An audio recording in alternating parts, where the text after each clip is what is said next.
अखण्डमङ्गलाकारं व्याप्तं येन चराचरं तत्पदं दर्शितं येन तस्मै श्रीगुरवे नमः।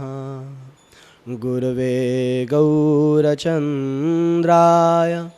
राधिकाय तदालये कृष्णाय कृष्णभक्ताय तद्भक्ताय नमो नमः। वन्देऽहं श्रीगुरु श्रीयुतपदकमलं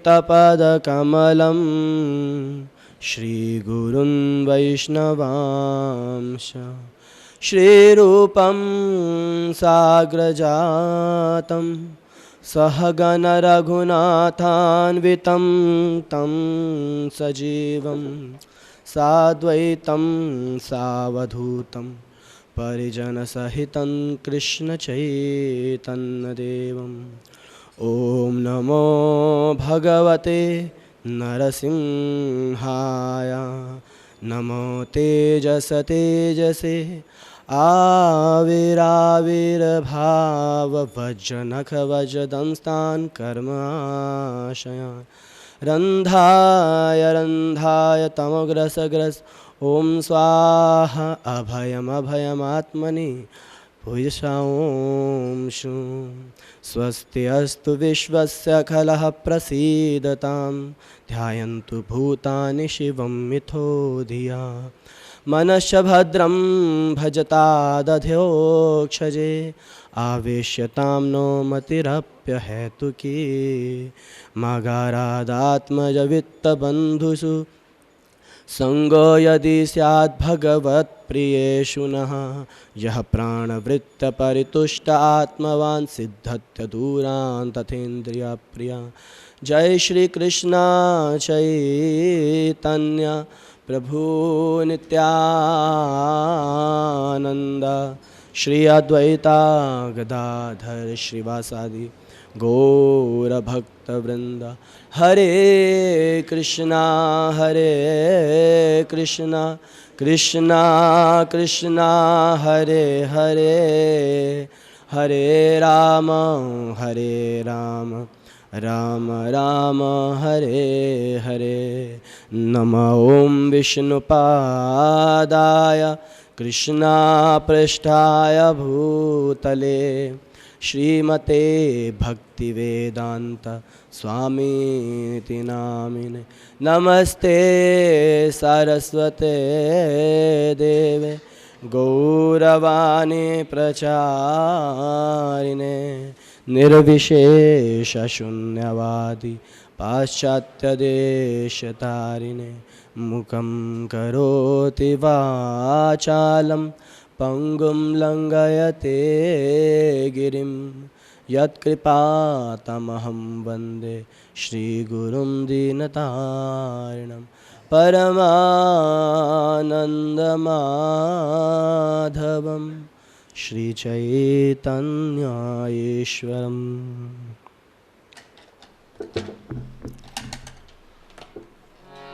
तव करकमलवरे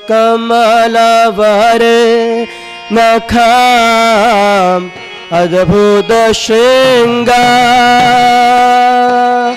दलिता हिरण्यकश्यपु तनुभृंगा केशवदिता नरहरि रूपा जय जगदीश हरे जय जगदीश हरे जय जगदीश हरे। तव कर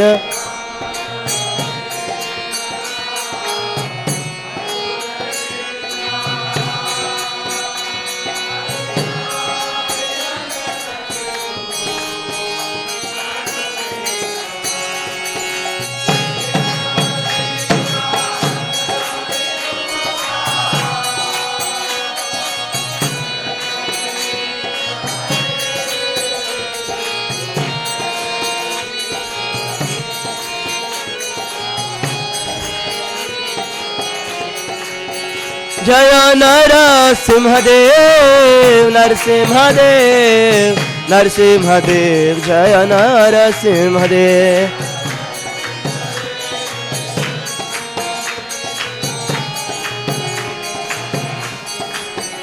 जय जय प्रभुपाद प्रभुपाद प्रभुपाद प्रभुपाद।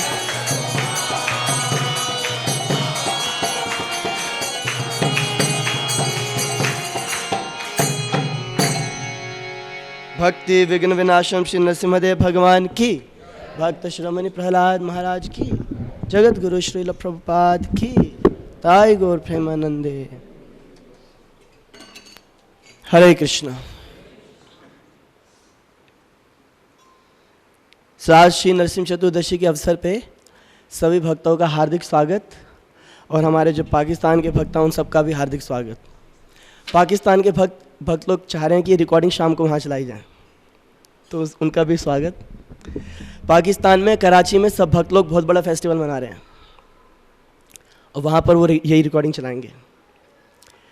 तो वहाँ राम यज्ञ प्रभु का भी धन्यवाद, जिन्होंने हमें अवसर प्रदान किया। राम यज्ञ प्रभु, करुणा सिंधु प्रभु। हरे कृष्ण। भगवान श्री नरसिंहदेव का अभी मतलब विशेष रूप से, जबकि गौड़िया वैष्णव ज़्यादातर जाने जाते हैं कि राधा कृष्ण के उपासक हैं, गौर निताई के उपासक हैं, भगवान की जो विष्णु फॉर्म हैं, जैसे वराहा, वामन इत्यादि इत्यादि, सबका पूर्ण सम्मान है। और उनके जब आविर्भाव तिथि या उनके कुछ विशिष्ट तिथियां आती हैं तो उस पर व्रत इत्यादि भी रखते हैं, परंतु मुख्य रूप से राधा कृष्ण और गौर निताई की सेवा होती है। परंतु ऐसा होते हुए भी भगवान श्री गौर हरि के प्राकट्य से पहले से ही हमारे संप्रदाय में भगवान नरसिंहदेव की विशेष रूप से पूजा उपासना होती रही है, और बाद में भी, और अभी भी हो रही है। और अब तो बोनाफाइड रूप से हमारे कई सारे टेम्पल्स में उनके श्री विग्रह की पूजा होती है। जर्मनी में, उज्जैन में, मायापुर में तो सब जानते ही हैं, और भी कई स्थानों पे। अभी नोएडा में भी बाहर आई थिंक बड़ा सा श्री नरसिंहदेव जी का विग्रह स्थापित किया गया था।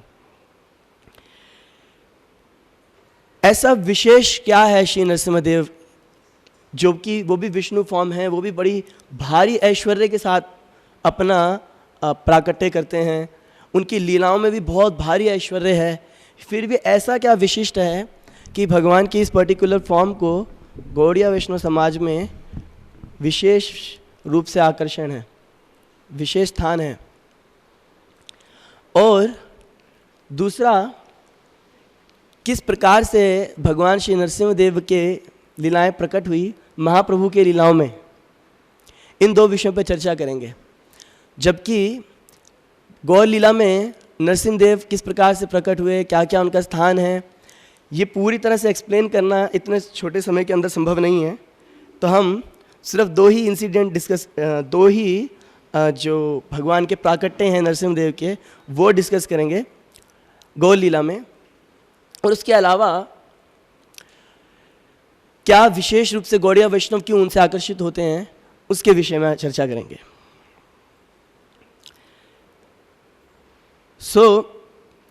ऐसा श्रील गौर गोविंद महाराज बताते हैं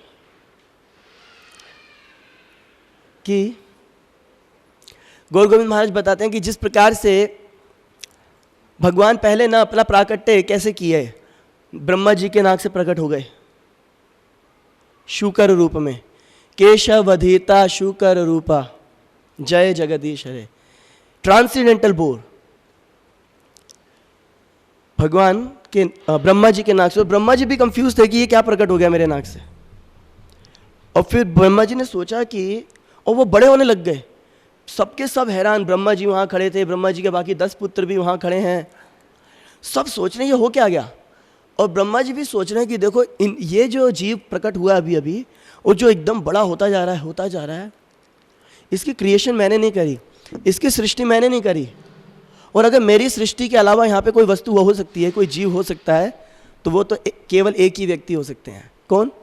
परम भगवान। फिर भी उनको थोड़ा डाउट सा रहा कि ये भगवान है या नहीं है, पर जब उन्होंने हिरण्याक्ष का वध किया तब बोले हाँ ये परम भगवान है। फिर भगवान प्रकट हुए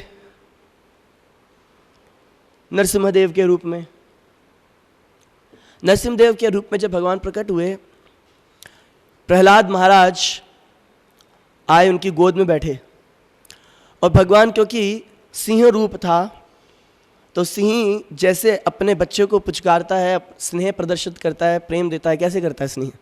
सिंह अपने बच्चे को प्रेम कैसे दिखाता है? चाटता है उसको। तो भगवान चाट रहे थे प्रहलाद महाराज को, और उनको चाटे, फिर उनके सिर पे जब हाथ रखे तब भगवान ने सोचा देखो इसको कितना आनंद आ रहा होगा प्रहलाद को कि कोई इसका पिता है, कोई पिता के समान इसको स्नेह दे रहा है, गोद में बिठाया है, सिर पे हाथ रख रहा है, कितना इसको आनंद आ रहा होगा। भगवान सोचने लगे कि कैसा आनंद आ रहा होगा इसको। अब ये तो आनंद भगवान को अनुभव था ही नहीं। भगवान ने बोला कि मैं भी अपने पिताजी के पास जाता हूँ। पीछे मुड़ के देखा वो तो खंबा था। तो भगवान ने बोला ये आगे से सिस्टम खत्म, आगे से खंबे से या किसी की नाक से नहीं प्रकट होंगे, हमारे भी माता पिता होंगे। तो फिर भगवान उसके बाद जितनी भी लीलाएं किए सब में उनके माता पिता थे। और कलयुग में भगवान के श्री कृष्ण के यहाँ से चले जाने के बाद, जब भगवान चले जाते हैं यहाँ से अपने धाम में, तो तुरंत भगवान प्रकट होते हैं। इतना महाप्रभु के आने का भी इंतजार नहीं करते, क्योंकि कृष्ण जीवों का उद्धार करने के लिए हमेशा यहाँ रहना चाहते हैं। तुरंत प्रकट होते हैं। किस रूप में प्रकट होते हैं? श्रीमद् भागवतम के रूप में। कलो नष्ट दिशा में शाम पुराण वर्क दुनोदिता। तुरंत भगवान श्री कृष्ण श्रीमद् भागवतम के रूप में प्रकट होते हैं। तो श्रील गौर गोविंद महाराज बताए तब भी भगवान ने सोचा बिना माता पिता के नहीं प्रकट होंगे, व्यासदेव जी के माध्यम से प्रकट होंगे, और व्यासदेव जी को उन्होंने पिता बनाया और कृष्ण रूप में, भागवत के रूप में फिर प्रकट हुए। तो अब एक मुख्य कारण क्या है कि भगवान यहाँ पर इस लीला में भगवान ने प्रदर्शित किया कि भगवान के अंदर भी लालसा है संबंधों का भोग करने की। भगवान केवल ऐश्वर्य तक ही सीमित नहीं रहना चाहते, किसी को अपना पिता मानना चाहते हैं, किसी के पुत्र बनने को तैयार हैं। तो ये जो रिलेशनशिप की इस भगवान के हृदय में फीलिंग जागृत हुई, तो भक्तों ने सोचा ठीक है भगवान की ये फॉर्म हमारे लिए ठीक है, क्योंकि यहाँ पर हम प्रेम संबंध स्थापित कर सकते हैं। क्योंकि बाकी सारी जो भगवान की ऐश्वर्यमयी फॉर्म है, विष्णु के रूप में भगवान वैकुंठ में विराजते हैं, वहाँ पे संबंध स्थापित किया जा सकता है, पर एक ही संबंध। क्या संबंध है? दास। और वहाँ पर भगवान को कोई पुचकारा नहीं जा सकता, ना ही भगवान थोड़ा बहुत पुचकार देते हैं, परंतु भगवान को कोई नहीं पुचकारेगा। जैसे यशोदा मैया चिंता करती है, आ रहा मेरा लल्ला मेरी गोदी में सो जा, विष्णु के साथ कोई नहीं करेगा, नारायण के साथ कोई नहीं करेगा। वहाँ तो स्तुतियाँ चलेंगी तरह तरह से, भगवान की पुरुष सूक्त जिसमें सहस्त्र पादो सहस्त्र पाणी इत्यादि जो भगवान की स्तुतियाँ हैं। ब्रह्म संहिता में भी जो विशेष स्तुतियाँ, एक तो है ना स्तुति ब्रह्म संहिता में जो हम देखते हैं 5वें चैप्टर में हमारे पास जो अवेलेबल है, उसमें भगवान की स्तुति में बहुत सारी चीज़ें ऐसी हैं जिसमें भगवान के प्रेम संबंध स्थापित किए गए हैं, प्रदर्शित किए गए हैं। परंतु बहुत ही केवल ऐश्वर्य में ही भगवान सर्वस्व हैं, परमेश्वर हैं, सर्वशक्तिमान हैं, ऐसी स्तुतियाँ चलेंगी बस, और नीचे जीव रहेगा भक्त दास। पर जहाँ पे संबंध स्थापित होते हैं वहाँ स्तुतियों से भी आगे बात बढ़ जाती है। अगर भगवान किसी का पुत्र बनने को तैयार हो रहा है तो पिता की जिम्मेदारी नहीं है कि पिता भी जाके उनकी स्तुति करें। इवन दो वसुदेव जी और देवकी माता ने करी थी, परंतु यशोदानंद ने कभी नहीं करी।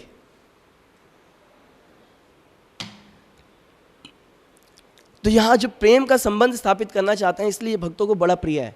क्योंकि जो गौड़िया वैष्णव हैं, गौड़िया वैष्णव भगवान का सम्मान करते हैं, पूर्ण सम्मान, क्योंकि वो भगवान है, उनकी आराधना करते हैं, पूजा अर्चना में सारी विधियों का ध्यान भी रखते हैं।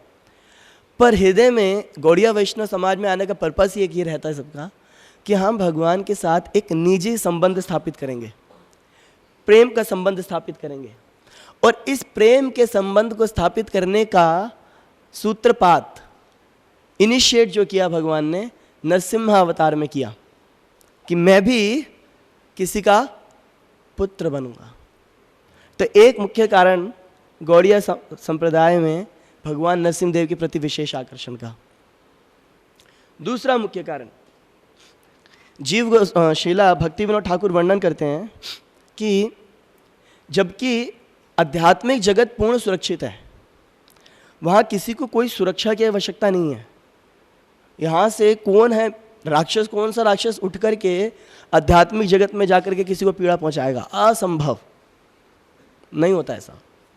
पर फिर भी भगवान अपने नरसिंह फॉर्म में, नरसिंह रूप में श्री गोलोक वृंदावन के आसपास भ्रमण करते हैं और प्रोटेक्शन करते हैं कि कोई गलत आदमी ना घुस जाए, जबकि कोई नहीं घुस सकता। पर ये भगवान का स्वयं के प्रति अपना ही प्रेम है। तो इसलिए भक्त लोग उनसे प्रार्थना करते हैं, उनसे संबंध है कि हमें एंट्री दिलवा दीजिए, हमें भी राधा कृष्ण की लीलाओं में एंट्री मिल जाए।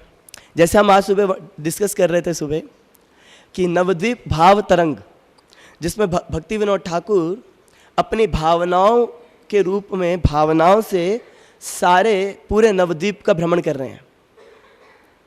तो जब नवद्वीप का अपनी भावनाओं से भ्रमण करते करते वो गोदुम द्वीप में जाते हैं, और गोदुम द्वीप में देवपाड़ा स्थान, देवपाड़ा, कितने लोग गए नवद्वीप मंडल परिक्रमा में हम में से?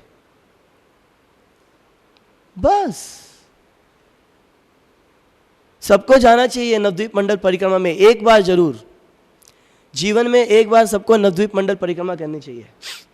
और अगर हमने इस जीवन में नहीं करी तो अगला जीवन जन्म फिर लेना पड़ेगा, क्योंकि जब तक नवद्वीप मंडल परिक्रमा नहीं करेंगे तब तक हम महाप्रभु के नज़दीक नहीं जा पाएंगे। और महाप्रभु के नज़दीक गए बिना कौन भगवत धाम जा सकता है? सबसे सरल तरीका उनके धाम जाने का, हाँ, नेक्स्ट ईयर, जब भी करें, नेक्स्ट ईयर कहें या नेक्स्ट डे नेक्स्ट, पर क्या बोले हैं, शुभम करोति शीघ्रम करोति, शुभ कार्य शीघ्र ही कर लेना चाहिए, क्योंकि हमें पता नहीं है कि कितने जल्दी, कितने समय तक हम जीवित रहेंगे। खैर, नवद्वीप मंडल परिक्रमा में गोदुम द्वीप में एक स्थान आता है, उसका नाम है देवपाड़ा, और दूसरा नाम क्या है उसका? देवपल्ली, नरसिम्हपल्ली। तो वहाँ पर सतयुग से भगवान श्री नरसिम्हदेव के विग्रह विराजमान है, भगवान का मंदिर विराजमान है।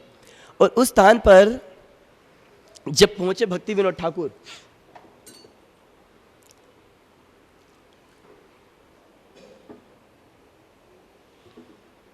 तब उनको भगवान श्री नरसिम्हदेव के दर्शन हुए।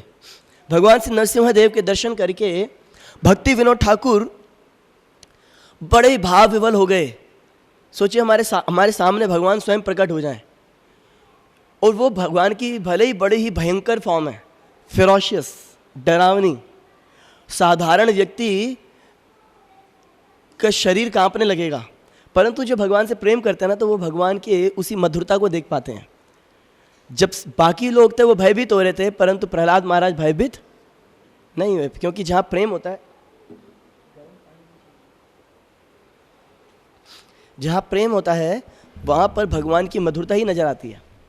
तो वो देख करके भाव विवल होने लगे और भगवान श्री नरसिम्हदेव के चरणों में प्रार्थना किए, हे भगवान श्री नरसिम्हदेव, आप स्वयं भगवान हैं, फिर भी मेरे आपके श्री चरणों में एक प्रार्थना है कि मुझ पे ऐसी कृपा कीजिए, मेरे हृदय में श्री श्री राधा माधव के प्रति तीव्र आकर्षण जागृत हो और उनके चरणों की सेवा मुझे प्राप्त हो। तो यहाँ पर भक्ति विनोद ठाकुर इस विधि से क्या प्रदर्शित कर रहे हैं कि भक्त नरसिम्हदेव से इस प्रकार की प्रार्थना भी कर सकते हैं। नरसिम्हदेव बुरा नहीं मानेंगे, अरे तुम मेरी भक्ति की बात क्यों नहीं कर रहा, वो बुरा नहीं मानेंगे। वो तो भक्तों को प्रेम देना चाहते हैं, भक्ति देना चाहते हैं, और भक्तों के मार्ग में जो बाधाएं हैं, जो हमारे कृष्ण भक्ति के मार्ग में बाधाएं हैं, बल्कि नरसिम्हदेव उसको दूर करना चाहते हैं। बस हम उनकी शरण तो लें शुद्ध भाव से।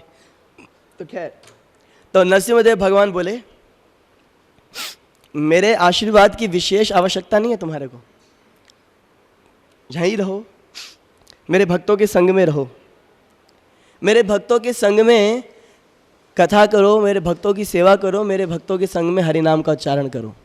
केवल इतना करने मात्र से तुम्हारे हृदय में श्री श्री राधा माधव का प्रादुर्भाव होगा। तो नरसिम्हदेव स्थापना कर रहे हैं सिद्धांत की कि भगवान का आशीर्वाद मिले ना मिले, स्वयं भगवान है। प्रभुपाद जी बोलते थे कि भगवान की फुल मैनिफेस्टेशन, भगवान के 4 ऐसे रूप हैं जिसमें भगवान अपनी फुल मैनिफेस्टेशन करते हैं, स्वयं भगवान प्रकट होते हैं। साक्षात ब्रजेंद्र नंदन वृंदावन बिहारी कृष्ण, दशरथ नंदन श्री राम, भगवान श्री वामन देव और भगवान श्री नरसिम्हदेव। ये 4 प्रकार से जो दशावतारों में जो वर्णन है, तो ये 4 जो भगवान की फॉर्म हैं ये साक्षात भगवान ही हैं। और फिर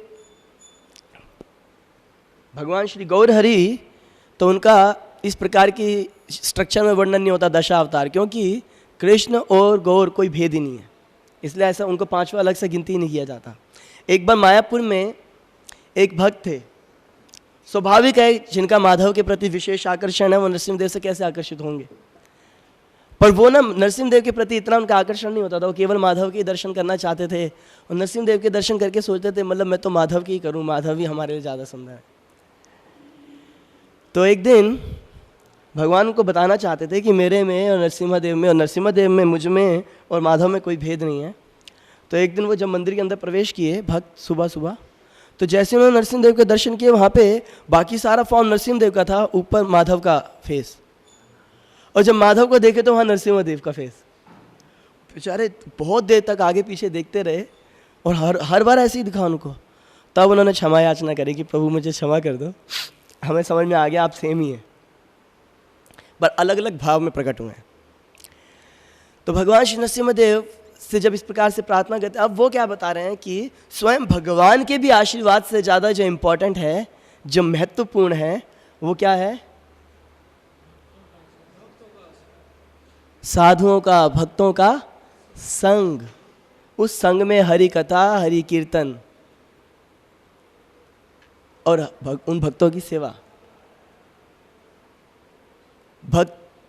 भगवत संग परिजायते, भक्तिस्तु भगवत संगे न परिजायते। भक्ति तो केवल भक्तों के संग में ही जन्म लेती है। भगवत भक्ति जन्म मूल होए साधु संग। भक्ति का जो जन्म मूल है, जो जन्म का स्थान है, वो क्या है? क्या है? साधु संग, भक्तों का संग। तो भगवान श्री नरसिम्हदेव इस प्रकार से वर्णन किए। तो ये कुछ एक कारण है जिस वजह से गौड़ीय वैष्णव संप्रदाय में भगवान श्री नरसिम्हदेव को विशेष स्थान है। और फिर और मुख्य कारण क्या है कि जब जगन्नाथपुरी में भगवान श्री गौर हरि विराजमान थे, वो प्रतिदिन श्री नरसिम्हदेव के दर्शन करने के लिए जाया करते थे। कितने लोग जगन्नाथपुरी गए हैं हम में से? गुड। तो आप में से कितने लोग जानते हैं कि कौन से मंदिर में दर्शन करने के लिए जाते थे? भगवान श्री गौर हरि नरसिम्हदेव के दर्शन करने के लिए किस मंदिर में जाते थे? बोलो विष्णु चरण प्रभु। शांत नरसिम्हा, उनके पीछे व्याघ्र नरसिंह भी हैं, पर मुख्य रूप से वो यहाँ पे शांत नरसिम्हा की ख्याति है। कहाँ पर है मंदिर? गुंडीचा मंदिर के बिल्कुल साथ में।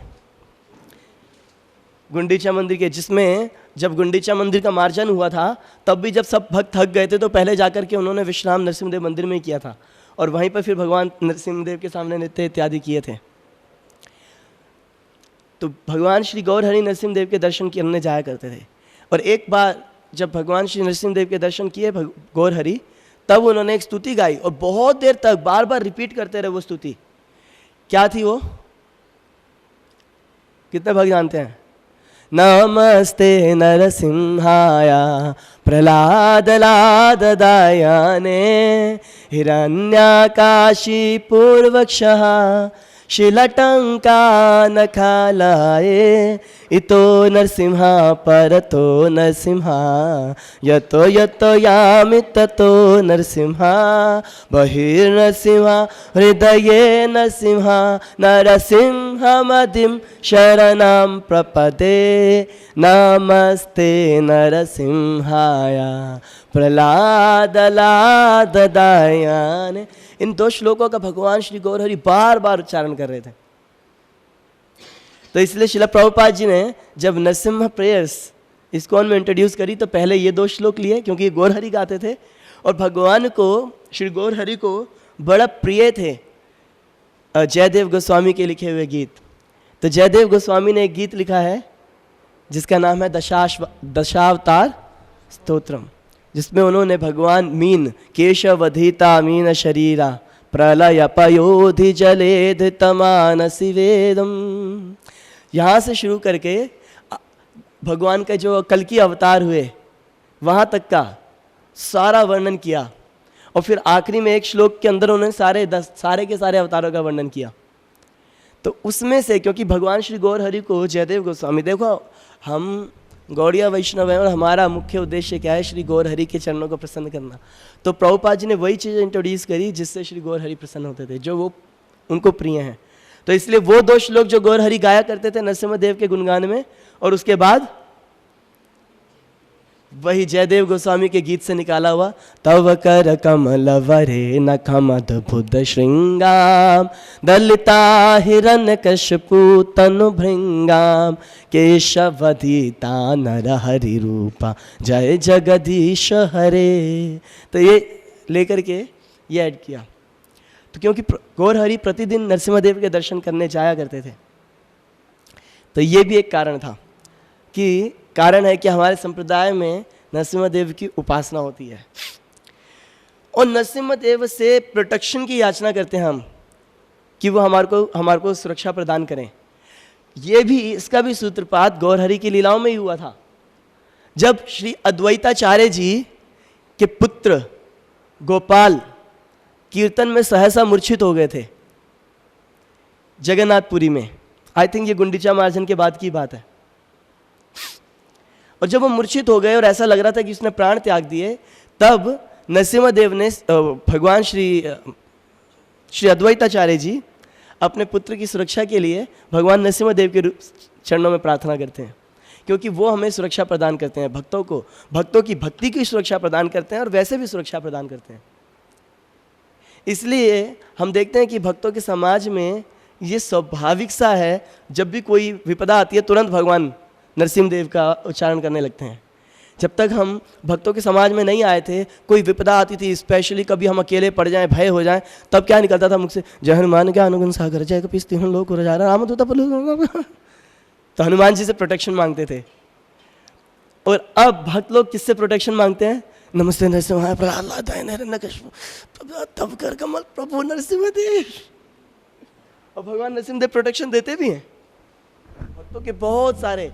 मतलब अगर हम इन लीलाओं का स्मरण शुरू कर दें कि हमारे इस्कॉन में भक्तों को किस प्रकार से अलग अलग स्थानों पे भगवान नरसिम्हा देव ने सुरक्षा प्रदान करी, वो अपने आप में एक कथा का विषय हो सकता है कई दिनों तक की। हर भक्त का अगर रियलाइजेशन इकट्ठा किया जाए तो हर भक्त के पास कुछ ना कुछ है, हर भक्त के पास कुछ ना कुछ है भगवान नरसिम्हा देव से संबंधित रियलाइजेशन कि उनको सुरक्षा प्रदान की गई। और कुछ तो बहुत फेमस इंसिडेंट हैं जो पब्लिश हो गए back to Godhead magazine में, कुछ लोगों ने पुस्तकों में प्रकट कर दिए। भगवान श्री नरसिम्हा देव से भक्त लोग प्रार्थना करते हैं प्रोटेक्शन के लिए, राधा माधव के चरणों में आकर्षण के लिए, और भक्तों की सेवा हम करते रहें, उसमें जो बाधा आए उसको दूर करने के लिए। और एक बार जननिवास प्रभु, हाँ जननिवास प्रभु थे या पंकज आंग्री प्रभु, इन दोनों में हमेशा मुझे कंफ्यूजन हो जाता है कि किसका प्रवचन सुना था मैंने। तो प्रभु जी बोल रहे थे, जननिवास प्रभु थे मोस्ट प्रोबेबली। तो प्रभु जी बोले कि प्रभुपाद जी एक बार एक स्थान पे बताए हैं, आई डोंट नो वो फॉलियो में है या नहीं है, पर उन्होंने सुना होगा प्रभुपाद जी से। तो बोले कि प्रभुपाद जी बोले कि नरसिम्हा देव से हम 3 प्रार्थनाएं विशेष रूप से करनी चाहिए हमें। क्या प्रार्थनाएं करनी चाहिए? 4 बोली थी शायद, अभी बोलेंगे तो याद आया। अपने गुरु के स्वास्थ्य लाभ की रक्षा, स्वास्थ्य रक्षा के लिए भगवान नरसिम्हा देव से हमें प्रार्थना करनी चाहिए। इस आंदोलन की, ये महाप्रभु के आंदोलन की सुरक्षा के लिए भगवान नरसिम्हा देव के चरणों में प्रार्थना करनी चाहिए। भक्तों के सुरक्षा के लिए भगवान श्री नरसिम्हा देव से प्रार्थना करनी चाहिए, और हमारी भक्ति में आने वाली बाधाओं से बचने के लिए भगवान श्री नरसिम्हा देव के चरणों में प्रार्थना। ये 4 चीज़ों के लिए हम भगवान नरसिम्हा देव से प्रार्थना कर सकते हैं। हम किसी भौतिक कामना के लिए भगवान नरसिम्हा देव के चरणों में प्रार्थना नहीं करेंगे, परंतु ये 4 चीज़ों के लिए कर सकते हैं। और जिसमें फोरमोस्ट, जो सबसे इम्पोर्टेंट बोले कि गुरु की सुरक्षा और इस आंदोलन की सुरक्षा। तो प्रभु जी बता रहे थे कि मायापुर में थे, तो उस समय सब मायापुर के ही भक्त थे। तो प्रभु जी बोले प्रतिदिन जब हम भगवान नरसिंहदेव के सामने जाते हैं तो ये चीज़ों की प्रार्थना करनी चाहिए। तो वास्तव में प्रभु जी जो हमारी भक्ति की सुरक्षा वाला पॉइंट नहीं बोले थे, हमारी भक्ति की बाधाओं वाला, तब एक भक्त ने प्रश्न किया, 3 ही बोले थे। बोले कि प्रभु जी अगर हमारी भक्ति के लिए प्रार्थना करें, तो प्रभु जी बोले कि ठीक है, वो हम ऐसे कर सकते हैं कि हमारी भक्ति सुरक्षित रहेगी तो गुरु की सेवा कर पाएंगे। तो इस भावना से, क्योंकि हमारी भक्ति मार्ग में हम सुरक्षित रहें, उसका मुख्य उद्देश्य क्या है? उसका मुख्य उद्देश्य कोई बहुत बड़ी बड़ी रियलाइजेशंस लेना नहीं है। उसका मुख्य उद्देश्य गुरु और गुरुदेव को प्रसन्न करना है, श्रील प्रभुपाद को प्रसन्न करना है। अगर हमने बड़ी दिव्यता प्राप्त कर ली अपनी साधना में, भजन में, और बहुत विद्वान भी हो गए, हम सुंदर प्रवचन भी देने लगे, परंतु हमारे गुरु हमसे प्रसन्न नहीं हुए, उसका क्या लाभ? शंकराचार्य जी लिखे हैं ना, गुरु अंघ्रि पद में, क्या है वो, किसी को याद है क्या बोलते हैं? अगर आप प्रसन्न नहीं कर पाए अपने गुरु अंघ्रि पद में, तथा किम तथा किम तथा किम। अगर तुम अपने गुरु के चरणों को प्रसन्न नहीं कर पाए या उनमें तुम्हारी मति नहीं लगी, तथा किम तथा किम तथा किम, क्या फ़ायदा, क्या फ़ायदा, क्या फ़ायदा। और पूरा स्तोत्र लिखे ऐसे, उनका जो शंकराचार्य जी का गुरु अष्टकम लिखा हुआ है, पूरा ऐसा है कि संसार में बड़ी बड़ी उपाधियाँ प्राप्त कर ली, ये सभ्यता प्राप्त कर ली, तपस्याएं कर ली, ये कर लिया, वो कर लिया, गुरु के चरणों में आसक्ति नहीं हुई, तथा किम तथा किम तथा किम। तो इसलिए हम जब भगवान नरसिंहदेव से या इवन भगवान के सामने जाएं तो एक ही प्रार्थना होनी चाहिए, हे प्रभु हमें सामर्थ्य दो, शक्ति दो कि श्री गुरु चरणों को प्रसन्न कर सकें, उनमें हमारी मति हो। अगर उनमें आसक्ति हो गई और उनमें आकर्षण हो गया और उनको प्रसन्न कर दिया, तो फिर हमारे को भगवान को प्रसन्न करने के लिए कोई अलग से हमारे को रॉकेट साइंस नहीं लगानी पड़ेगी। एक बार श्रील प्रभुपाद जी से सारे शिष्य बोले, बात कर रहे, बोले प्रभुपाद हमारी स्थिति यह है कि छोटी छोटी बातों में भी हम बोलते हैं Prabhupada said this, Prabhupada said that, और हम अपनी छोटी छोटी बातों के अंदर भी चेंज कर लेते हैं। बोले एक बार ऐसी स्थिति हो गई कि एक भक्त ने मतलब वो खा लिया, मतलब बोले ऐसी स्थिति आ जाए कि कोई भक्त सेब खा रहा हो और सेब खाते खाते हम बोले Prabhupada said that we should not eat the cover of apple, we should not eat the peel of the apple. तो भक्त जो है मुंह से चबाया वो निकाल देगा, बोले प्रभुपाद ने बोला नहीं खाना चाहिए। वो कोई इफ्स एंड बट्स ही नहीं लगाएगा, वो छिलका जो है सेब का मुंह से निकाल देगा। बोले प्रभुपाद ये स्थिति है हम लोगों की। तो हम तो आप कहते हैं कि जब कोई व्यक्ति कृष्ण का स्मरण करेगा तो वो कृष्ण के धाम में जाएगा अंत समय पे, पर हम तो हर समय प्रभुपाद आप ही का स्मरण करते हैं। जब भी कुछ बात होती है प्रभुपाद आपके बारे में बात करते हैं। तो प्रभुपाद बोले ओके, तो बोले प्रभुपाद तो फिर हम कहाँ जाएंगे? प्रभुपाद बोले wherever I will go। तो भक्त लोग ऐसे एक बार रुके, but Prabhupada you will go to Krishna. Prabhupada बोले yes, then we will also go to Krishna. Prabhupada बोले यस। सब भक्त लोग फिर जोर से चलाने लगे, जय शिला प्रभुपाद, जय शिला प्रभुपाद। तो अगर हम गुरु चरणों में, गुरु हमारे बोनाफाइड स्पिरिचुअल मास्टर हैं, प्रभुपाद जी के शरणागत हैं, या प्रभुपाद जी के चरणों में हमारा आकर्षण होता है, वो जाएंगे भगवान के धाम। तो अगर हम जहाँ वो जा रहे हैं वहीं जाएंगे ना भाई, जिसकी जहाँ पे आपका मन रमा है तो उसी को प्राप्त करोगे। क्या है वो भगवद गीता में श्लोक, यम यम वापि स्मरण भाव तजंतैव कलेवरम तम तमेवेति कौन्तेय सदा तद भाव भाविता। अगर आप मृत्यु के समय पे अपने कुत्ते के बारे में सोचो, हाय मेरा डॉगी, हाय मेरा डॉगी, और डॉगी का नाम भी अपने नाम से रख दिया। जब मैं छोटा था तो मेरे स्कूल में जो एक फ्रेंड थी हमारी, नहीं मेरे ट्यूशन में जो फ्रेंड थी उसका नाम था चीना, चाइना कुछ ऐसे ही नाम था, चीना था, समथिंग लाइक दिस। और उनके पास एक डॉग ही था, उसका नाम भी था चीना। बोलते कि मेरे को इतना डियर है इसलिए मैंने अपना नाम ही इसको दे दिया। हाँ सो क्यूट। तब वो मृत्यु के समय पे वो डॉगी का चिंतन करेंगे, मैं चीना, तो फिर क्या बनेंगे वो? चीना। और चीना बनेंगे चाइना में, चाइनीज डॉगी, और जिसको कभी भी काट के खाया जा सकता है। सो वैसे ही अगर कोई व्यक्ति कृष्ण का स्मरण करेगा तो वो कृष्ण के धाम जाएगा, और कोई व्यक्ति ऐसे व्यक्ति का स्मरण करता है जो कृष्ण के धाम में है, तो उसको प्राप्त करने के लिए कहाँ जाएगा?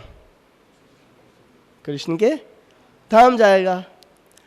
सो इसीलिए सबसे बेस्ट है, और ये सरल भी है हमारे लिए। कृष्ण के साथ संबंध स्थापित करने में पता नहीं कितने जन्म बीत जाएंगे। भगवान पहले खुद ही बता दिया भगवद गीता में, बहुनाम जन्म नाम अंते, कितना ज्ञान प्राप्त कर लो उसके बाद भी बहुनाम जन्म नाम अंते। पर गुरु के साथ संबंध स्थापित किया जा सकता है। हम उनको फील कर सकते हैं, उनसे रिलेट कर सकते हैं, उनकी शिक्षाओं को डायरेक्टली सुन सकते हैं, उनकी वाणी को डायरेक्टली सुन सकते हैं। हम ऐसे कितने लोगों को स्पष्ट सुनाई देती है कृष्ण की वाणी?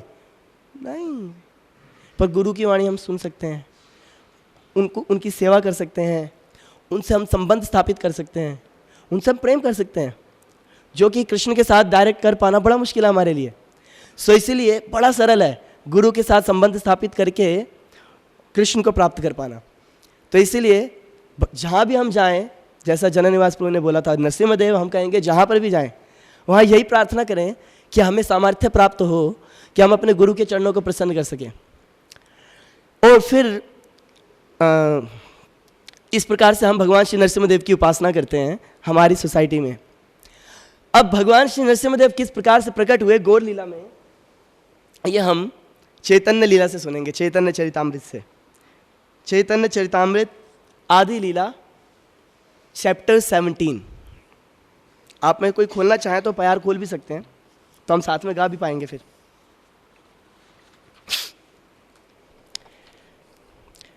तो महाप्रभु अलग अलग दिवस पे अलग अलग प्रकार से लीलाएं प्रकट किया करते थे। तो जब ऐसी भगवान अद्भुत अपनी लीलाओं को प्रकट करते थे, तो एक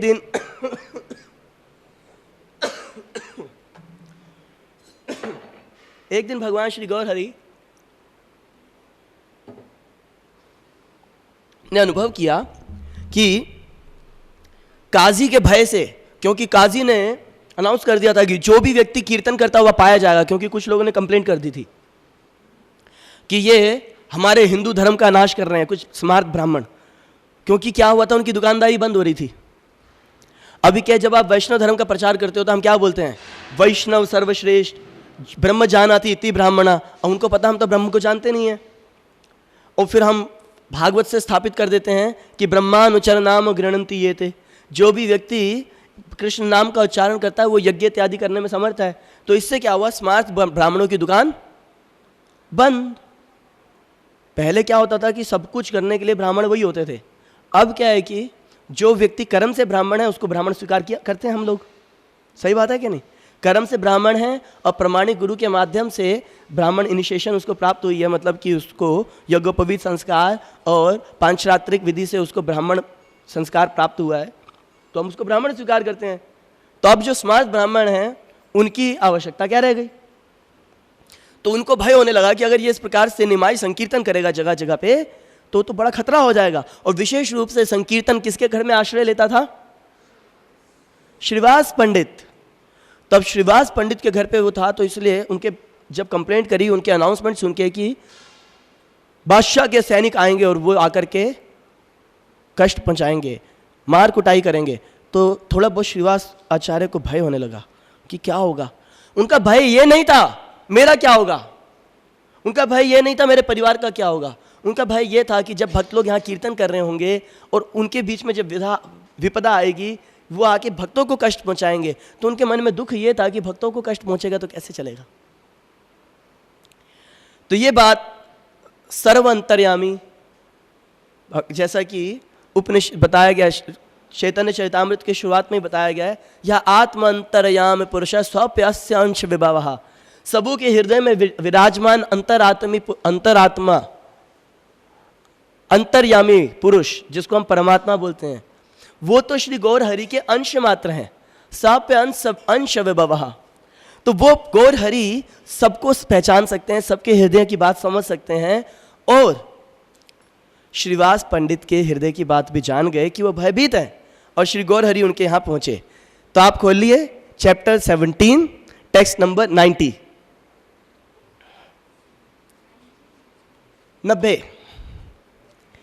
एक दिन प्रभु श्रीवास एक दिन प्रभु श्रीवासेर आज्ञा दिला,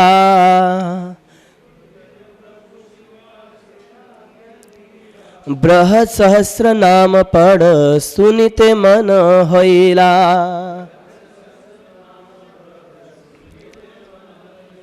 एक दिन श्री गौर हरि श्रीवास प्रभु के घर पहुंचे और बोले कि अरे बृहत् सहस्त्र नाम विष्णु सहस्त्र नाम को बोलते हैं।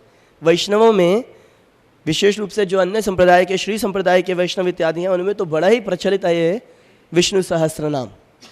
तो बोले कि उसका उच्चारण करो, बड़ी इच्छा हो रही है सुनने की। तो प्रभुपाद जी आगे अगले वाले श्लोक तात्पर्य के पर्पट में वर्णन कर रहे हैं, प्यार के पर्पट में वर्णन करते हैं कि चैतन्य मंगल में जो इसका डिस्क्रिप्शन आता है, क्योंकि यहाँ पे श्री कविराज गोस्वामी कई सारी लीलाओं को केवल सूत्र में ही वर्णन कर रहे हैं, जिससे कि उनका ग्रंथ बड़ा ना हो। वो मुख्य रूप से जो फोकस करना चाहते हैं भगवान की अंत्य लीलाओं पे फोकस करना चाहते हैं, अंत्य लीलाओं पे, और जो मध्य लीला का भी जो लेटर पार्ट है उस पे फोकस करना चाहते हैं, क्योंकि वो अन्य ग्रंथों में अवेलेबल नहीं था। तो वो अंत्य लीलाओं पे पूरा विस्तार से चर्चा करेंगे। अभी ये लीलाओं पे सूत्र में वर्णन कर रहे हैं, तो इसलिए चैतन्य मंगल में इसका थोड़ा सा और डिस्क्रिप्शन आता है कि श्रीवास पंडित जो हैं अपने घर में श्राद्ध कर रहे थे, अपने पितरों का, अपने पिता माता पिता का श्राद्ध कर रहे थे, और श्राद्ध के दौरान वो सहस्त्र नाम पढ़ रहे थे। और उस समय पे श्री गौर हरि वहाँ पहुँच गए थे, और गौर हरि बोले कि हाँ दोबारा पढ़ो, मेरी सुनने की इच्छा है। तो अब जब ये पढ़ रहे थे तो क्या हुआ इस बीच में, पढ़िते आइला स्तवे नरसिंहेर नाम, शुनिया विष्ट हैला प्रभु गौर धाम। बोलिए, पढ़िते आइला स्तवे नरसिंहेर नाम, शुनिते आविष्ट हैला प्रभु गौर धाम। जैसे ही उस तव के बीच में भगवान श्री नरसिम्हदेव का नाम आया, भगवान श्री गौर हरि पूरी तरह से उसके अंदर तल्लीन हो गए, आविष्ट हो गए। तल्लीन समझते हैं ना, पूरी भाव विभोर हो गए, उसके अंदर डूब गए नरसिम्ह नाम में, नरसिम्ह थॉट सोचते वो उन विचारों में नरसिम्हदेव के, स्वयं की लीला नरसिम्हदेव उनकी। अब स्वयं भगवान अपने अगर किसी रूप के इस विचार में डूब जाएं, क्या होगा? क्या होगा? भगवान अपने किसी विशिष्ट रूप के विचार में डूब जाए तो क्या होगा? वही रूप प्रकट हो जाएगा, क्योंकि भगवान का शरीर तो ऐसा है नहीं मांस मज्जा का जिसको टाइट खींच के सेट करना पड़ेगा। तो चिन्मय शरीर है, भाव का सारा शरीर है, जैसा भाव वैसा फॉर्म हो जाएगा। तो क्या हुआ? नरसिंह आवेश प्रभु हाथे गदा लैया, पाषंडी मारिते जाए नगरे धरिया। बोलिए,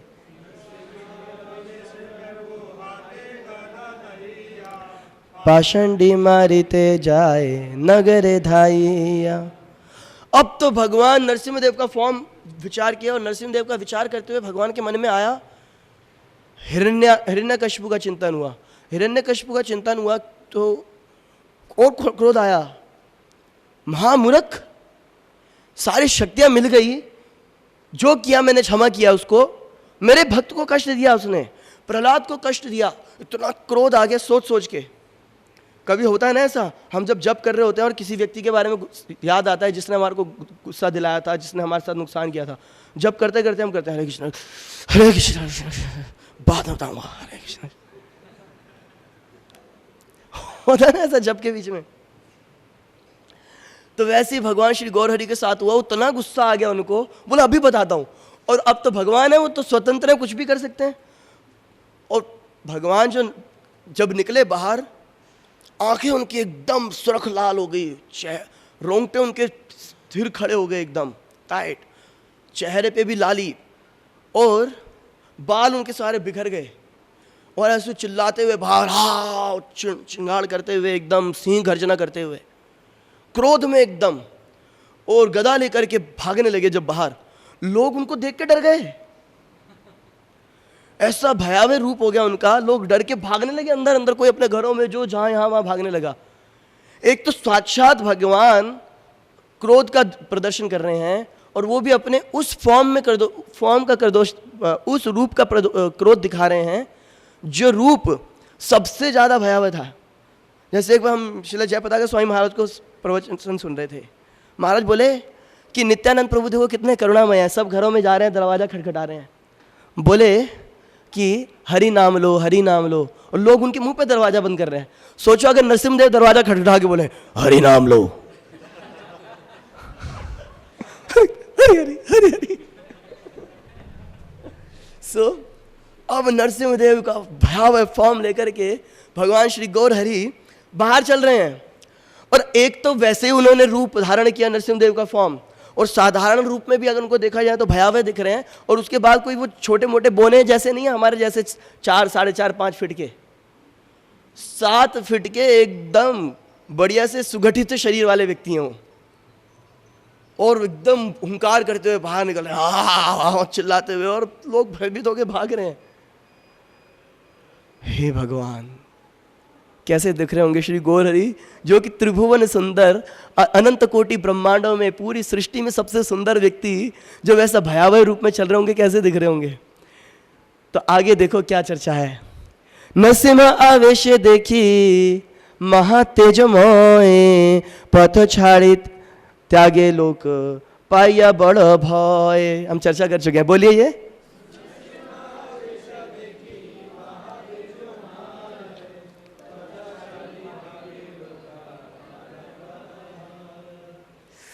सब भयभीत थे। अब ये देख करके जब क्या हुआ गौर हरि के साथ, देखो लोग भगवान के मन में अब क्या आया है, तो भगवान ना अनकॉन्शियस तो नहीं हुए। हम लोग जब गुस्सा आता है हमारे को ना, आपे से बाहर हो जाते हैं हम, फिर छोटा बड़ा भाई बहन माँ बाप सीनियर जूनियर सब बराबर होते हैं क्रोध में हमारे लिए। बोले क्रोध की नजरें सबको समान रूप से देखती हैं, क्रोधः समदर्शिना। क्रोध में सब समान होता है, किसी को कुछ भी बोल सकता है क्रोध आने पे, वाणी पे भी नियंत्रण नहीं रहता, परंतु भगवान की अपनी हर वस्तु पे नियंत्रण है। भगवान क्रोध के अधीन नहीं है, क्रोध भगवान के अधीन है। तो अब क्या हुआ देखो भगवान के साथ। लोक भय देखी प्रभु बाह्य हिला, श्रीवास ग्रहित गया गदा फैलाइला।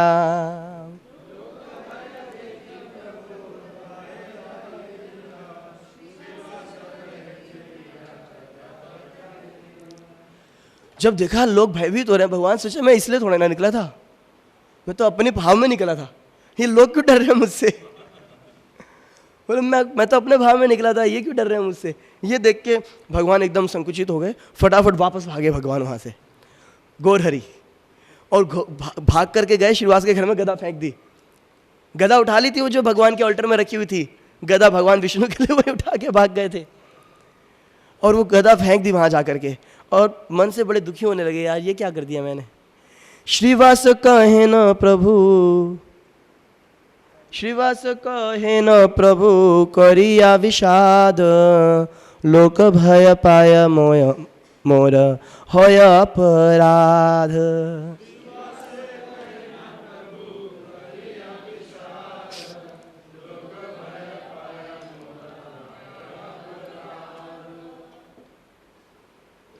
भगवान को इतना दुख हुआ, और श्रीवास को कहते हैं, श्रीवास मैंने लोगों को भयभीत कर दिया, बड़ा अपराध हो गया मुझसे। और भगवान विषाद में आकर के बड़े दुखी होकर के, विषाद को क्या ट्रांसलेट किया प्रभुपाद जी ने, कोरिया शोक, बड़ा शोकग्रस्त होकर के, प्रभुपाद का कहाँ गया, मोर बड़ा दुखी होकर के, ये क्या कर दिया मैंने। वास्तव में किसी को भयभीत करना, हमें कई बार बड़ा मजा आता है दूसरे को भयभीत करके, तो हम इतने खुश होते हैं भयभीत करके कि हम फिर दुनिया को बताते हैं हमने ऐसा किया। जैसे हम अभी जब मंदिर ज्वाइन किए थे, शुरू की बात है, तो छोटे ही थे, अभी भी बालक बुद्धि है, तो उस समय तो और भी बालक बुद्धि थी, और हमारी कुछ सेवाएं होती थी, उसमें हमारे को रात को जागना पड़ता था। हमारे को रात को कई बार 2-2, 3-3 बजे तक सेवा करनी पड़ती थी। तो बीच बीच में थोड़ा फ्रेश होने के लिए कंप्यूटर और इन सब चीज़ों से दिमाग हटाए, थोड़ा सा बाहर जाते थे, तो कई बार हमें चौकीदार सोते हुए दिखते थे। वास्तव में चौकीदार हमसे भयभीत होने लग गए थे। तो एक दिन एक चौकीदार बेचारा कुर्सी पे बैठ के सो रहा था और हमारे पास वॉकी टॉकी होते थे, तो हमने वॉकी टॉकी उसकी कुर्सी के नीचे रख दिया जाके, और दूसरी तरफ छत पे गए, वहाँ से बोले, उसका नाम था महाकांत, तो आज सारे उसको महाकाल बोलते थे, बोले महाकाल जागो, महाकाल जागो। उसकी नींद खुल गई, बोला महाकाल उठो ऐसा करता हुआ नीचे देखा, फिर हंसने लगा। एक बार को बहुत भयभीत हो गया, मतलब बहुत देर में नीचे देखा, तब तक भयभीत हो चुका था। हम लोग बहुत खुश हुए, अगले दिन सबको बता रहे थे, क्योंकि हमारे को लगता है दूसरे को भयभीत करने में बड़ा मजा आता है हमारे को। अभी भी देखो बताने में कितना मजा आ रहा है, हम भी आनंद ले रहे हैं।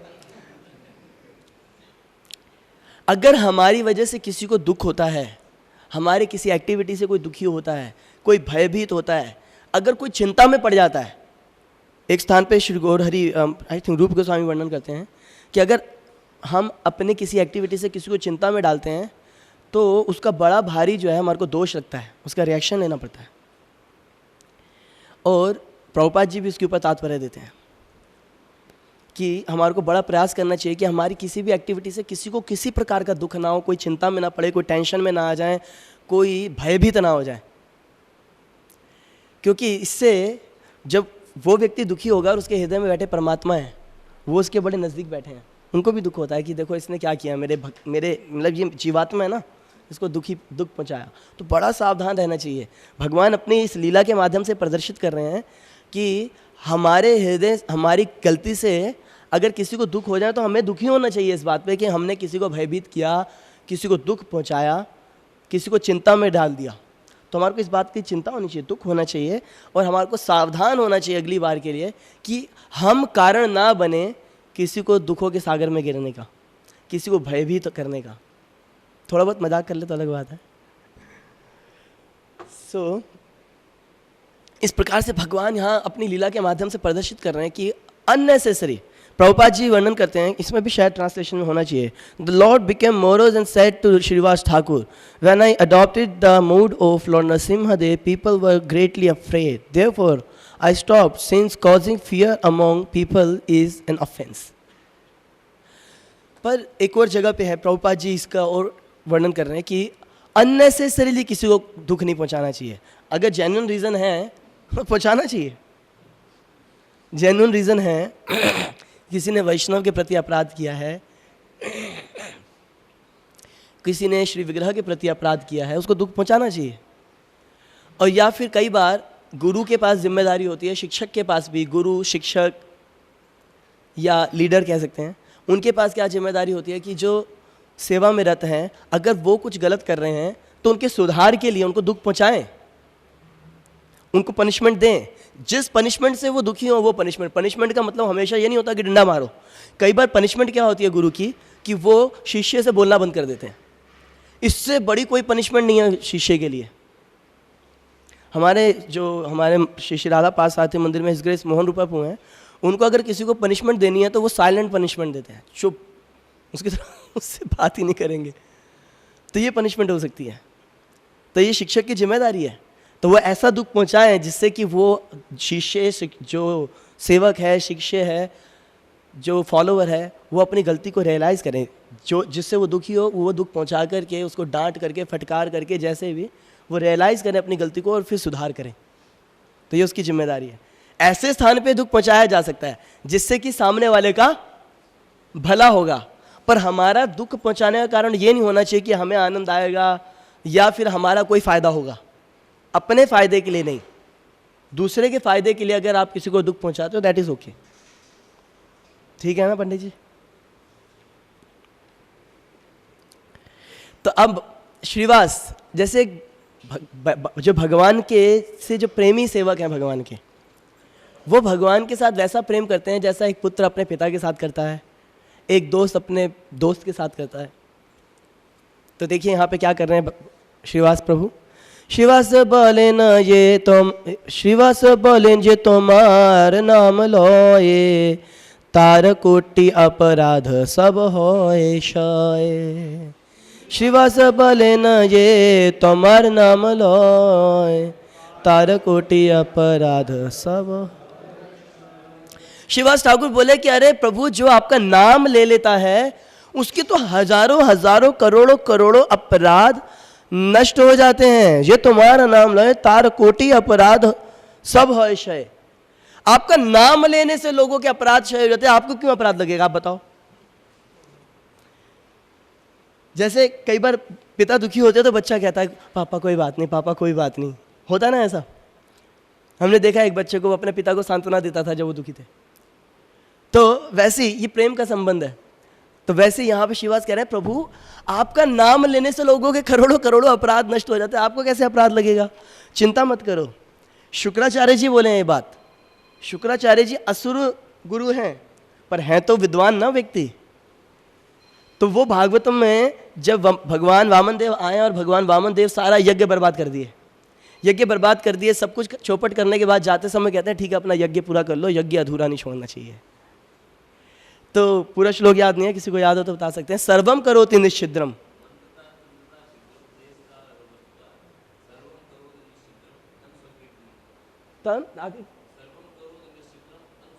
अनुसंकीर्तनम तव। बोले कि सर्वम करोति निश्चिद्रम अनुसंकीर्तनम तव। अरे मंत्र तंत्र तरह तरह की जो विधियां हैं, यज्ञ हैं, उपासनाएं हैं, अरे सृष्टि की कोई भी वस्तु है उसके अंदर जितनी कमियां रह जाएंगी, सर्वम करोति, उसके अंदर जो भी छिद्र रह जाएंगे। संस्कृत में कमी को छिद्र बोला जाता है, क्योंकि छिद्र है ना, वो बोला भी जाता है जैसे कि छिद्रान्वेषण नहीं करना चाहिए वैष्णवों को। जब संस्कृत में वर्णन किया गया कि हमें दूसरों की कमी नहीं देखनी चाहिए, तो लिखा है कि छिद्रान्वेषण नहीं करना चाहिए। देखना इसके अंदर क्या कमी है जरा देखें, अरे तुम्हें पता है, ये सब नहीं करना चाहिए। तो छिद्र जितनी भी हमारी कमियां हैं वो सारी पूरी हो जाती हैं। कैसे? अनुसंकीर्तनम तव, आपके नाम संकीर्तन माध्यम मात्र से। अब तो आप यहाँ साक्षात आ गए, यज्ञ पूरा करने की क्या आवश्यकता है, और यज्ञ के लक्ष्य आप हैं और आप खुद आ गए। तो यहाँ पर वो बता रहे हैं कि आपका नाम लेने से सब ठीक हो जाता है, आप टेंशन क्यों ले रहे हो, आपको क्यों अपराध लगेगा। आगे कह रहे हैं अपराध नहीं कैला, अपराध नहीं कैले लोके रनस्तार, ये तो माँ देखिला तार छूटी लो संसार।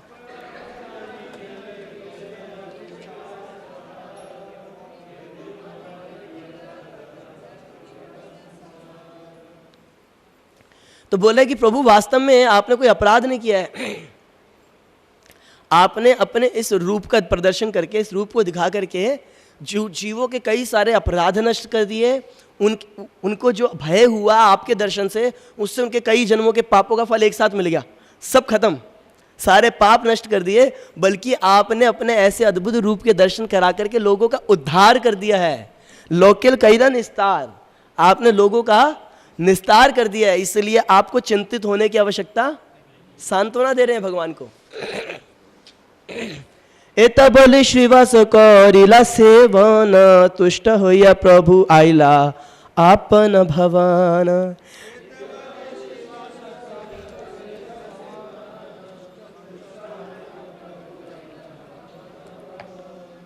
इस प्रकार से श्रीवास प्रभु ने भगवान को की पूजा करी, श्री गौर हरि की, और उनको संतुष्ट किया। और भगवान श्री गौर हरि संतुष्ट होकर के अपने घर श्री योग पीठ स्थान पर आ गए। हरे कृष्णा। हम सोचे थे एक और भी लीला लेंगे, परंतु समय हो गया, हमने लेट शुरू किया था।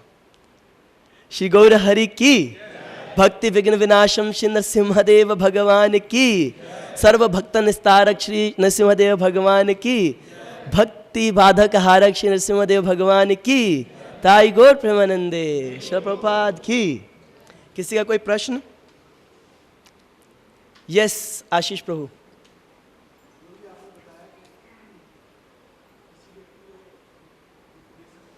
माइक दो उनको, समझ नहीं आ रहा क्या बोल रहे हैं।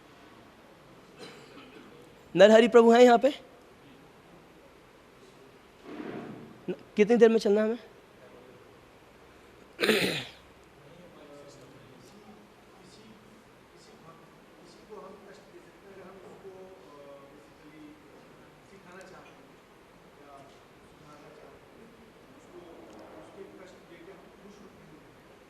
उसको कष्ट देकर के हम हम्म हम्म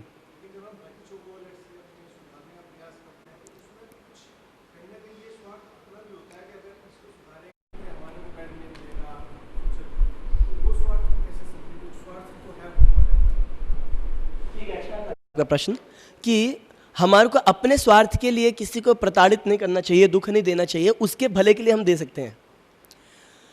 पर अगर उसके भले में आपका भी स्वार्थ है तो क्या बुराई है। मैं ये अर्जुन प्रभु को डांटता हूँ बढ़िया से कि तुम 16 माला करा करो, 16 माला करा करो, तो इसमें इनका भला है, ठीक बात है ना। अब ये 16 माला मेरे कहने से कर लेंगे, मेरा भला होगा कि नहीं होगा, कमीशन मुझे भी मिलेगा, क्या कर सकते हैं। जब भी आप किसी का भला करने का प्रयास करोगे आपका उसमें भला निहित रहेगा, कुछ कर ही नहीं सकते, ठीक है ना। हरे कृष्णा। और कोई प्रश्न किसी का? जी प्रभु जी।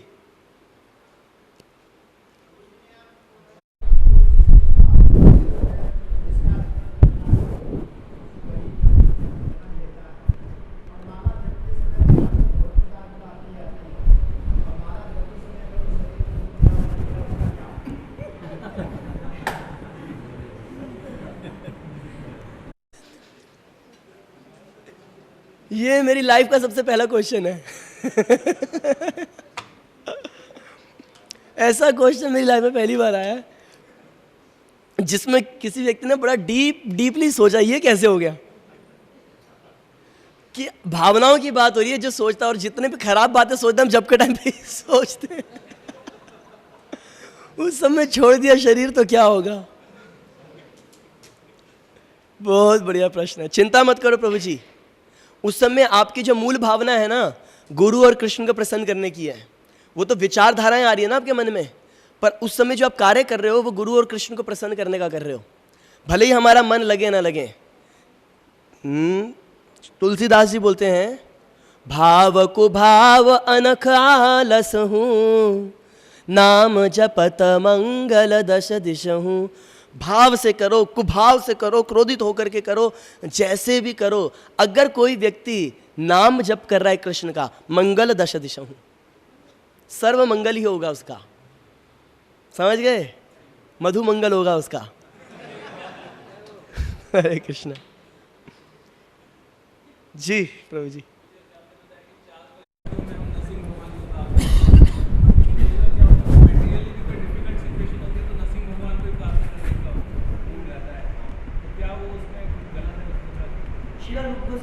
हैं कि जनरली भक्त किसी भी मटेरियल कष्ट को लेकर के भगवान के सामने प्रार्थना करते नहीं हैं, परंतु कई बार ऐसी स्थिति आती है कि वो मरणासन स्थिति होती है, वो अपने जीवन की रक्षा के लिए स्वाभाविक रूप से वो भगवान का ही स्मरण करते हैं। किसके पास जाएंगे?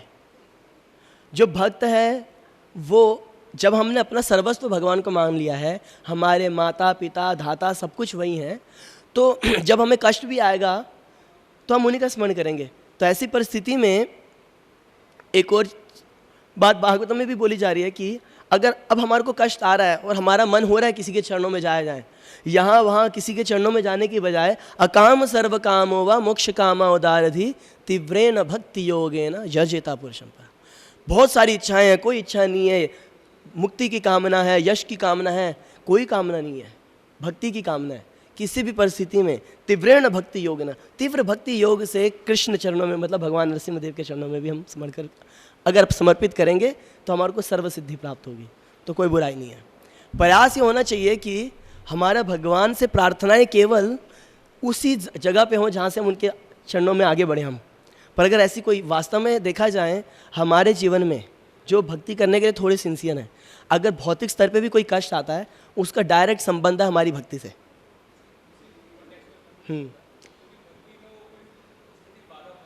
हाँ बिल्कुल। तो नेचुरली तो हमारे जीवन में हमारी हर एक्टिविटी जो है भक्ति से संबंधित। अगर हमारे पर कोई विशेष कष्ट आ गया है, हमारा मन विचलित हो जाएगा, हम भक्ति करने में कमज़ोर हो जाएंगे, तो भगवान नरसिंहदेव से प्रार्थना कर सकते हैं। पर एक भक्त की प्रार्थना पता कैसी होनी चाहिए? जनरली भक्त लोग बड़े स्वार्थी हो जाते हैं और वो भगवान को इंस्ट्रक्शन देते हैं, भगवान मेरी ये कष्ट दूर कर दो। भगवान के चरणों में प्रार्थना करनी चाहिए कि हे प्रभु, यदि आपको लगता है कि इन्हीं कष्टों के साथ मैं भक्ति में आगे बढ़ सकूंगा तो फिर जैसी आपकी इच्छा। मुझे भय है कि अगर ये परिस्थिति रहेगी तो मेरी भक्ति मुश्किल होगी, इसलिए आपके चरणों में निवेदन कर रहा हूँ कि इसका समाधान करें। पर अगर आपको लगता है आवश्यकता नहीं है तो आप देख लेना। मेरे से जनरली मैं आप सबके सामने खुला होकर बता देता हूँ, कई लोग मेरे को बोलते हैं कि प्रभु जी ऐसा हो गया हमारे साथ, आप भगवान से प्रार्थना करना। मैं उसको भी कहता हूँ हाँ मैं प्रार्थना करूँगा, मैं भगवान को नहीं कहता कि उसकी समस्या का समाधान कर दो। मैं कहता हूँ हे प्रभु, हे कृष्ण, आपको लगता है कि उसकी जिस परिस्थिति में उसकी भक्ति में उन्नति होगी, कृपा उसको जल्दी से उसको वैसी व्यवस्था प्रदान करें, चाहे वो उसके लिए कष्टकारी हो और चाहे वो उसके लिए आनंददायी हो। जिस परिस्थिति में वो भक्ति में उन्नति कर सकें ऐसी उस पर कृपा करें। तो आप ध्यानपूर्वक मेरे से बोलना कि भगवान से प्रार्थना करो। खतरनाक भी हो सकता है, क्योंकि मैंने एक बार पढ़ा था, एक भक्त के बारे में पढ़ रहा था, तो वो रोते हुए भगवान से क्रंदन कर रहे हैं। वो श्रीमती राधा रानी के चरणों की आसक्ति चाहते हैं और बोलते हैं कि हे स्वामिनी, मेरे सबसे प्रिय वस्तु जो आपकी भक्ति में बाधा है वो मुझसे छीन लीजिए। मेरी सबसे प्रिय वस्तु, मेरे सबसे प्रिय व्यक्ति जो मेरी भक्ति में बाधा है मुझसे छीन लीजिए, और जो मेरे लिए जो मेरे को अप्रिय वस्तु है परंतु मेरी भक्ति में सहायक है वो मुझे दे दीजिए। बड़ी कठोर प्रार्थना है ये। अगर मेरी प्रिय वस्तु भक्ति में सहायक है तब कोई आपत्ति नहीं है, पर अगर मेरी प्रिय वस्तु भक्ति में बाधक है, हे स्वामिनी वो छीन लो मुझे, मेरे पास मत रहने दो, नहीं तो देर हो जाएगी आपके चरणों की सेवा में। जब तुलसीदास जी एक लेटर लिखे थे मीराबाई को, तो मीराबाई को वो यही बोल रहे हैं कि जिनके प्रिय नहीं राम विदेही, त्यजतम कोटि वैरिसम यद्यपि परम स्नेही। क्या कह रहे हैं कि जिनके प्रिय सीताराम नहीं है, वो राम भक्त है ना, जिनके प्रिय राम सीताराम नहीं है, जिनके प्रिय नहीं राम विदेही, विदेही मतलब सीता देवी, त्यजतम कोटि वैरिसम, उस व्यक्ति को, मतलब ये व्यक्ति, मान लो एक व्यक्ति है, इसको ऐसा समझ लेना चाहिए क्योंकि ये मेरे सीताराम को प्रिय नहीं है, इनके प्रिय सीताराम नहीं है, कृष्ण भक्त नहीं है ये, तो ऐसा मान लेना चाहिए मेरे करोड़ों शत्रु इसी के हृदय में आके विराज गए हैं, एक आदमी के अंदर करोड़ों, और त्याज देना चाहिए तुरंत, यद्यपि परम स्नेही, भले ही वो मेरे लिए बड़ा स्नेही हो, बड़ा ही मुझे प्रेम देता हो, त्याज देना चाहिए। त्यागने का मतलब शिला राधा गोविंद महाराज इसके ऊपर एक्सप्लेन कर रहे हैं कि त्यागने का मतलब ये नहीं है कि घर छोड़ के चला जाना चाहिए। बोले मेरी पत्नी भक्त नहीं है, हट निकल घर से, और अब मेरा पति भक्त है, चल मैं घर से भागूं। नहीं, ऐसे में क्या है कि हमारे को उनके प्रति न्यूट्रल हो जाना चाहिए। उनकी कई सारी बातों को इग्नोर कर देना ही उनका त्याग करना माना जाएगा। क्योंकि इसमें एक उदाहरण देते हैं कि शुक्राचार्य जी का त्याग किया बलि महाराज ने। बलि महाराज ने शुक्राचार्य का त्याग नहीं किया, वास्तव में बलि महाराज ने शुक्राचार्य जी की बातों को नहीं स्वीकार किया, उनकी अवज्ञा करी। तो महाराज बताए कि जब किसी श्रेष्ठ व्यक्ति की अवज्ञा होती है तो उसका तिरस्कार माना जाता है, तो उनकी अवज्ञा ही उनका तिरस्कार है। ठीक है, हरे कृष्णा। श्रील प्रभुपाद की, भक्ति विघ्ननाशं श्री नरसिम्हदेव भगवान की, श्री कृष्ण कथामृत की, ताई गौर प्रेमानंदे।